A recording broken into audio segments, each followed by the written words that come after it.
Yeah. I love Like, that. so Yeah. we're all together, one big old syllable. Right. Yeah.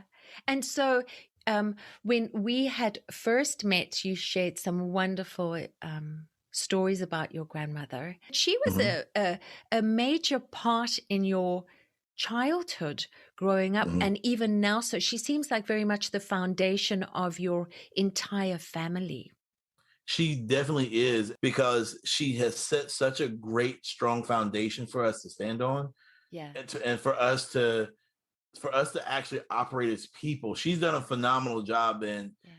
I mean, I'm biased completely, but I think she's the best. So You're very close. You have a very big family, right? yes, So we have lots of cousins and aunties and uncles, yes. right?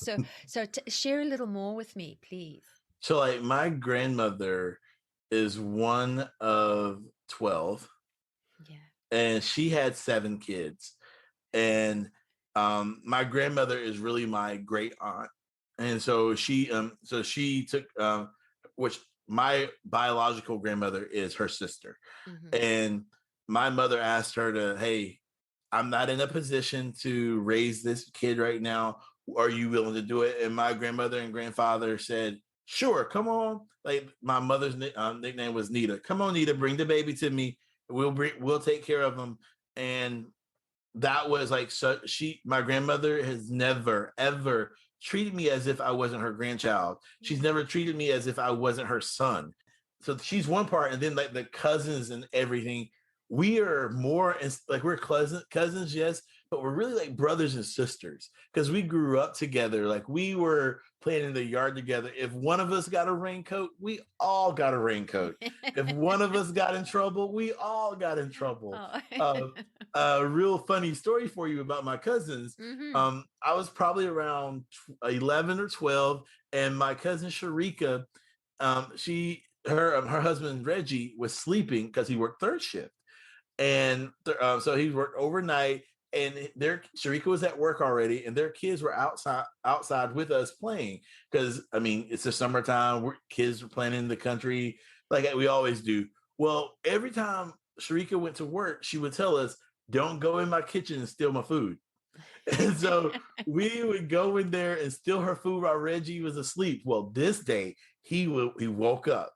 So we ran out, and we all had water guns too at the time. So we said, "Oh, we're going to act like we're going to get him." So we sprayed him down. When he came out, we sprayed him down with the water gun, and he got the water hose and sprayed us back.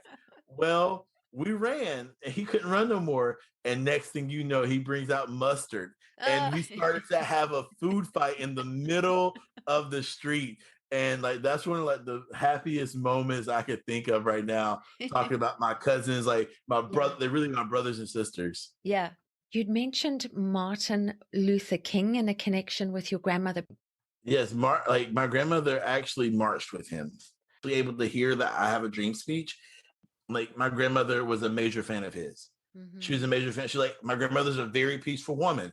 Like, like she's like, hey, like just like him, we don't need any violence. We want to make sure we're going to make sure our voices are heard. We're going to march. That's her Yeah. style. Yeah. And like, like, to see her like listen to sit and listen to her talk about the speeches, sitting there Yeah. as a young woman with kids, she was listening to the radio because they didn't have a TV, of him just Mm. talking, giving direction. She like you will love. She said she would have loved to have a conversation with him one on one.